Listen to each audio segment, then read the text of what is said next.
پھر مجھ سے پوچھا کہ آپ کا نام کیا ہے؟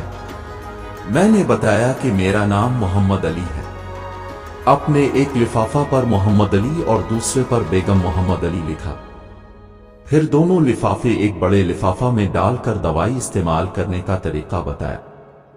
میں نے بے دلی سے دوائی لے لی کیونکہ میں تو صرف کچھ رقم آپ کو دینا چاہتا تھا، لیکن جب دوائی لینے کے بعد میں نے پوچھا کتنے پیسے، آپ نے کہا بس ٹھیک ہے۔ میں نے زیادہ زور ڈالا تو آپ نے کہا کہ آج کا کھاتا بند ہو گیا ہے۔ میں نے کہا مجھے آپ کی بات سمجھ نہیں آئی۔ اسی دوران وہاں ایک اور آدمی آ چکا تھا۔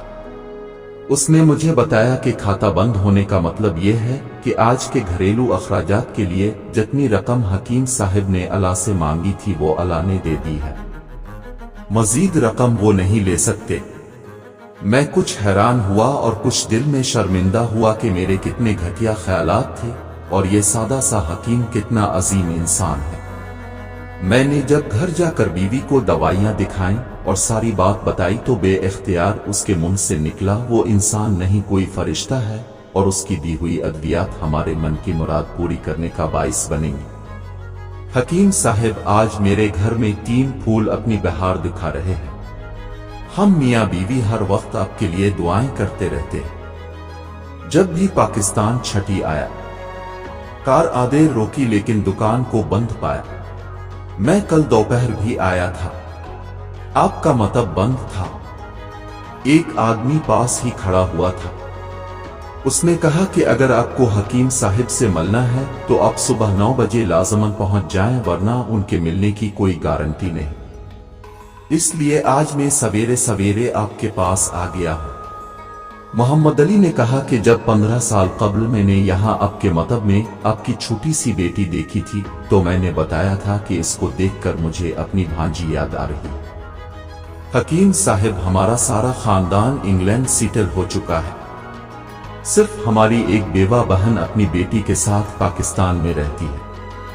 ہماری بھانجی کی شادی اس ماہ کی 21 تاریخ کو ہونا تھی۔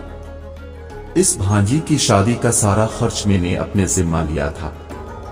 10 دن قبل اسی کار میں اسے میں نے لاہور اپنے رشتہ داروں کے پاس بھیجا کہ شادی کے لیے اپنی مرضی کی جو چیز چاہے خرید لے۔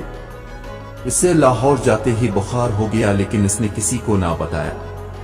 بخار کی گولیاں ڈسپرین وغیرہ کھاتی اور بازاروں میں پھرتی رہی۔ بازار میں پھرتے پھرتے اچانک بے ہوش ہو کر گری۔ وہاں سے اسے ہسپتال لے گئے۔ وہاں جا کر معلوم ہوا کہ اس کو 106 ڈگری بخار ہے اور یہ گردن توڑ بخار ہے۔ وہ بے ہوشی کے عالم ہی میں اس جہان فانی سے کوچ کر گئی۔ اس کے فوت ہوتے ہی نہ جانے کیوں مجھے اور میری بیوی کو آپ کی بیٹی کا خیال آیا۔ ہم میاں بیوی نے اور ہماری تمام فیملی نے فیصلہ کیا ہے کہ ہم اپنی بھانجی کا تمام جہیز کا سامان آپ کے ہاں پہنچا دیں گے۔